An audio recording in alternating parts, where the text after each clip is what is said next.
It seems like the topic of vaccines has been in the news since COVID and continues sparking conversation.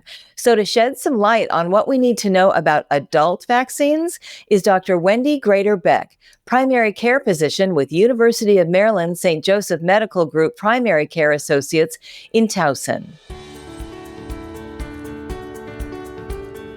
Welcome to the Live Greater podcast series, Information for a Healthier You from the University of Maryland Medical System.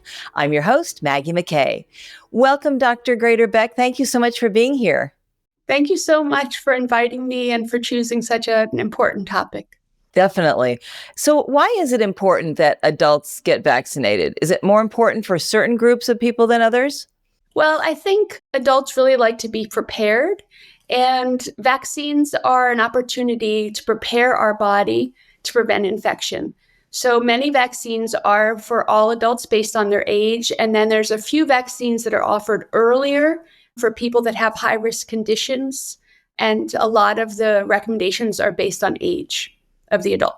So what are some important vaccines for adults to get, and how often should they get them? I would say in the cold winter months, a vaccine that's important is the flu vaccine.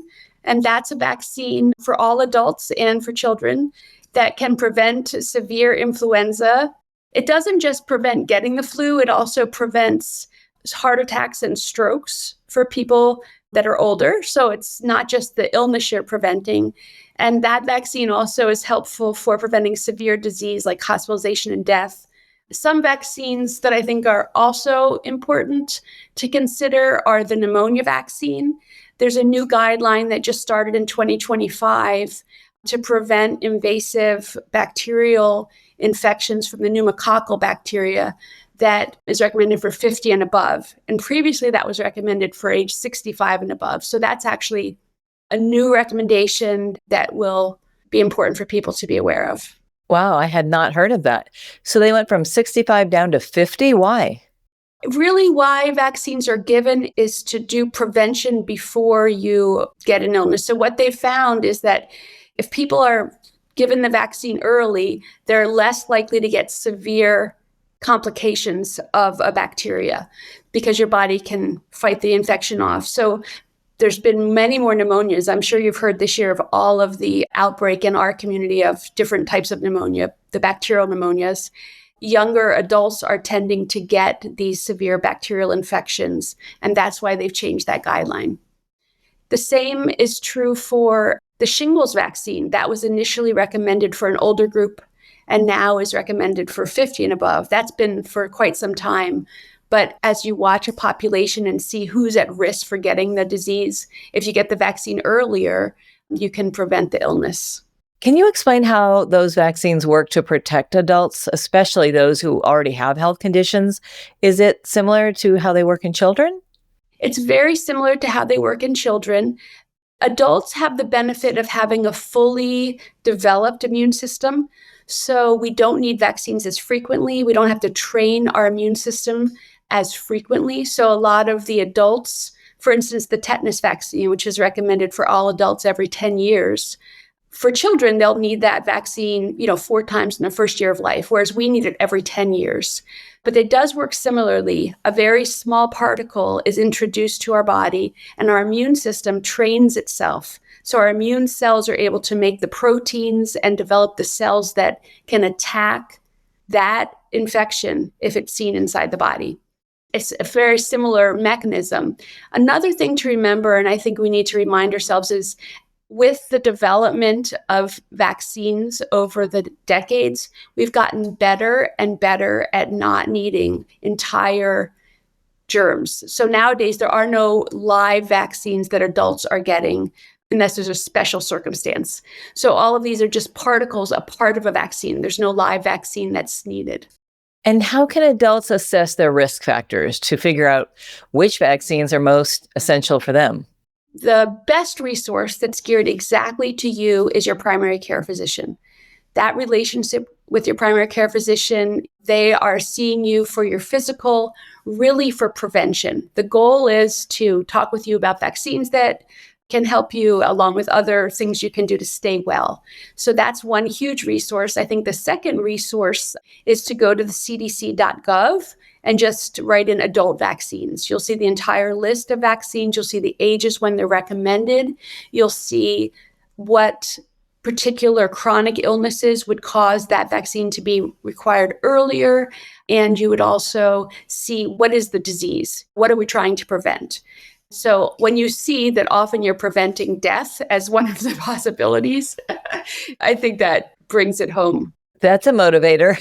Yes. If someone feels they need a vaccine, but their doctor doesn't recommend it, how can they effectively advocate for themselves? Are there situations in which certain vaccines are not needed or not recommended? I would say for the most part, if a patient has kidney disease, if a patient has diabetes, if a patient or a person has lung disease, heart disease, there may be instances when a vaccine would be given earlier or would be given, mostly it's earlier. It'd be hard to imagine a time when a physician would not want to give that vaccine. Sometimes that vaccine may not be available in the office. It may need to be ordered. Some situations you can get it at a pharmacy instead. But I think just bringing it up is mostly what you need to do. I will recommend one other vaccine that I think the guidelines changed over the last 2 years or so for all adults to get vaccinated against hepatitis B, which has been given to healthcare providers for decades, been given to children for decades, and finally is covered by insurance to be given to all adults. And that can prevent an untreatable viral hepatitis that can cause liver failure. Okay, that's good to know. Yeah. So sometimes physicians may not have the focus on the vaccines. They may be dealing with a chronic illness with you. But it's also important. That's why the annual physical is an important time, because it's all about prevention at that visit. And really a big part of that is the vaccinations. What are some strategies for finding affordable vaccine options if insurance doesn't fully cover the costs?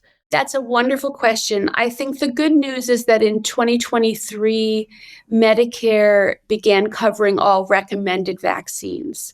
And so the tetanus vaccine was covered, which prior to that was a cost for patients. RSV is covered. That's another one to mention. The guidelines have changed this year. And then insurance should cover in the doctor's office for people who don't have Medicare really every vaccine that's recommended. I think the only challenge is when a vaccine is new and may not be recommended for someone's age group yet, that they may not get covered. But in the vast majority of cases, insurance does cover the cost. And I'm not aware of working with a company, a pharmaceutical company, to be able to get a vaccine covered. Really, it happens through the physician. And most of the time, you do not even need a physician order. If you have that age group and that eligibility, you can go directly to the pharmacy, show them your insurance card, and get your vaccines. Right. And so it's free, like at the pharmacy, if you have an insurance card? There may be an administrative cost. So it may cost like $10 or $15 because they're taking the time to administer the vaccine safely to you. I think the best place to get your vaccines is at your physician's office, honestly, because they're keeping a close record of this. And for instance, at our office, whenever we give a vaccine, we put it through the statewide Immunet system. So no matter where you go in the state of Maryland, anybody who has access to Immunet, any hospital, any other physicians know exactly what you got. So then we know, okay, you did get your tetanus 8 years ago, and maybe you didn't remember that. Or, you got your pneumonia vaccine 4 years ago and you don't remember that. Do the pharmacies have access to those records? The pharmacy can have access. Do they use that? Some pharmacies are very good at putting it in. So if a patient, let's say they went and got their influenza vaccine, their high dose influenza because they're over age 65 at the pharmacy earlier, sometimes I can look in Immunet. I always look in Immunet before I discuss vaccines with a patient and see that. Other times we will put it in for them if we have the exact date. So it's variable, unfortunately. Are there any side effects or safety concerns that adults should consider before getting vaccinated? Because I'm sure you've heard it a million times, like just a lot of my friends or in conversations in general, people say, did you get the flu vaccine? They're like, no, because last time I got the flu and it was worse than getting, or same with COVID. No, I had side effects, so I'm not going to get the booster. What do you say to those patients?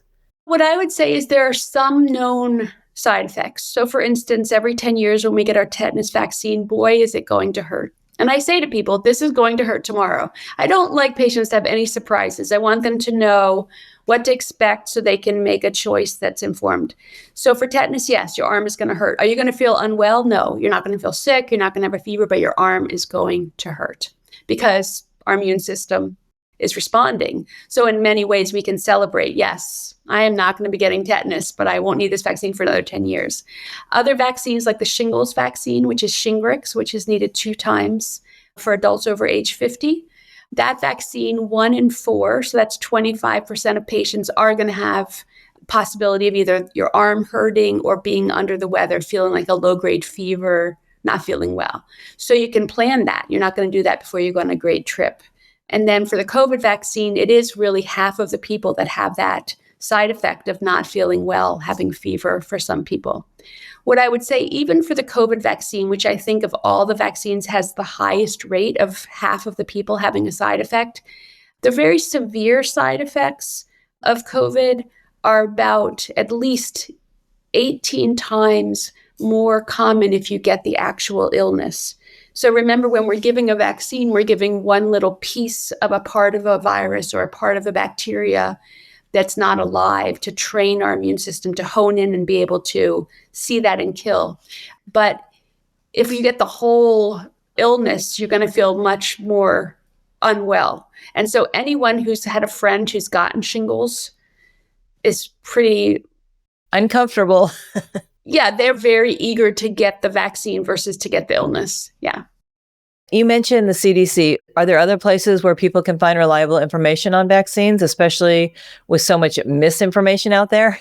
Yes, I think that you want to be looking at the medical organizations that are based on the highest level of research and expert guidelines. And so the American College of Physicians is a very important resource for adult vaccine recommendations, and every year they will put out an update for that, and there's even little videos you can watch.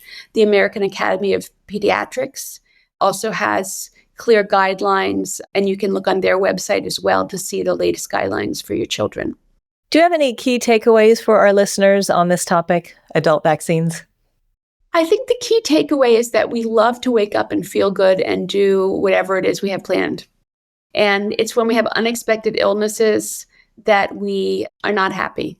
So this is all about prevention. This is all about waking up and getting to do what you love to do. So vaccines are a wonderful way to protect ourselves and prepare ourselves. So I think adults love to be prepared. Here's an opportunity. Well, thank you so much, Dr. Grader-Beck, for joining us today. This has been very educational and helpful. We appreciate it. Thank you so much for having me. It's been a pleasure. Of course. Again, that's Dr. Grader-Beck. And for more shows just like this one, go to umms.org/podcast and on YouTube. Thank you for listening to Live Greater, a health and wellness podcast brought to you by the University of Maryland Medical System. We look forward to you joining us again, and please share this on your social media.